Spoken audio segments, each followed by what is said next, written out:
قاری صاحب جیسے کبھی کبھی ہم کہتے ہیں کہ میرا دل بڑا پریشان ہے، میرا دل گھبرا رہا ہے، مجھے لگ رہا ہے کچھ برا ہونے والا ہے، اور کچھ نہ کچھ ہو بھی جاتا ہے. کیا یہ چھٹی حصہ آف کورس.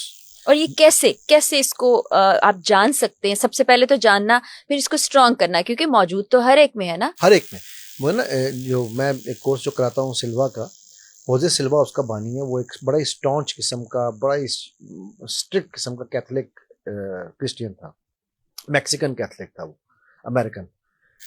تو اس نے یہ کہا تھا کہ اگر ایک رب ہے دنیا میں چلانے والا، God is one, and if he is just, اور منصف بھی ہے، تو یہ ہو نہیں سکتا کہ اس نے دنیا میں صرف 10% لوگوں کو جینیس پیدا کیا ہے. جینیس وہ ہیں جو مائنڈ سے سوچتے ہیں اور برین سے ایکٹ کرتے ہیں.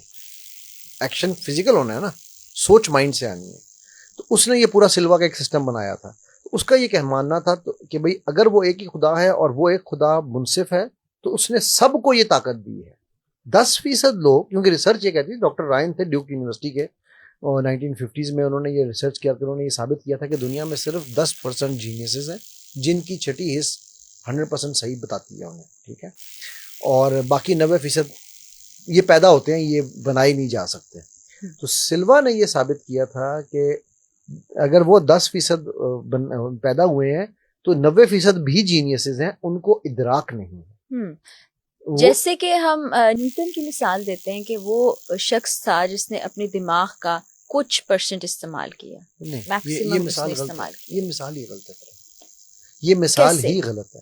دیکھیں اس کی وجہ یہ نیوٹن، آئنسٹائن کے بارے میں بھی کہا جاتا ہے، ٹھیک ہے، لیکن یہ ہے کہ یہ مثال اس لیے غلط ہے کہ ایک وہ کہیں گے، لوگ کہیں گے مولوی صاحب موویوں کی باتیں کر رہے ہیں. ایک مووی ہے لوسی، میں نے دیکھی ہے. دیکھی آپ نے؟ جی جی. رائٹ. اور آپ دیکھیں وہ سبسٹنس میں لڑکی تبدیل ہو جاتی ہے. کریکٹ. اب وہ یا اسی طرح ایک اور مووی ہے انسیپشن، جو ڈریمز میں جی وہ بھی میں نے دیکھی ہے. میرا بڑا انٹرسٹ ہے یہ جو جس کو کہتے ہیں نا غیر مافوقی یا غیر مرئی اور مافوق الفطرت قسم کی چیزوں میں.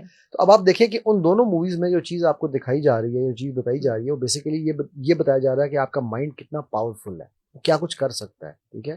سو ہاؤ کین وی سے کہ صرف آئنسٹائن نے یا نیوٹن نے یوز کیا، بلکہ میری ریسرچ کے مطابق انہوں نے بھی 1% یوز نہیں کیا. جی یہ کہ 1% بھی شاید نہیں یوز ہوا.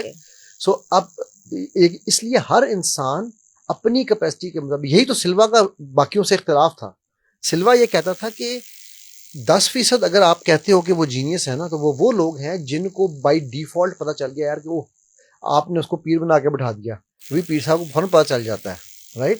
اور 10% وہ ہیں جو میری طرح یہ علم سیکھ لیتے ہیں. 80% وہ ہیں جن کے نہ آنے سے دنیا میں فرق پڑتا ہے، نہ جانے سے فرق پڑتا ہے، کیونکہ وہ صبح شام کولو کے بیل کی طرح وہ چلنا مادام چلنا، وہ چلتے ہی رہتے ہیں، اپنا کام کرتے رہتے ہیں، وہ اس طرف جاتے ہی نہیں ہیں. سو اس کے مطابق ان 80% کو بھی ہم نے یہ سکھانا ہے کہ بھائی تم میں بھی یہ ایبلٹی ہے. All you need to do is to learn. Because قرآن میں اللہ کہہ رہے ہیں چھوڑ دیں حضرت سلوا کو، چھوڑ دیں سلوا کو، ہر چیز کو چھوڑ دیں گے. میرا یہ ماننا ہے جو علم آپ کو رب سے توڑ کے سب سے جوڑے یا کسی ایک بندے سے بھی جوڑے، اس علم کو چھوڑ دو. علم وہ ہے جو رب سے جوڑے، رائٹ. قرآن میں اللہ کیا کہہ رہے ہیں؟ متدبرون، یاقلون، عاقلون، متفکرون. کون ہے یہ؟ ہمارے آس پاس ہی لوگ ایسے ہم ہی ہیں. آس پاس نہیں ہیں، ہم ہیں. وہ اللہ ہم سے بات کر رہا ہے، وہ کسی اور سے بات نہیں کر رہا. وہ یہ کہہ رہا ہے کہ تم عاقلون ہو، تم یاقلون ہو، تم متفکرون ہو. سوچو تو صحیح. ہاں، سوچنے والوں کی بھی نشانیاں.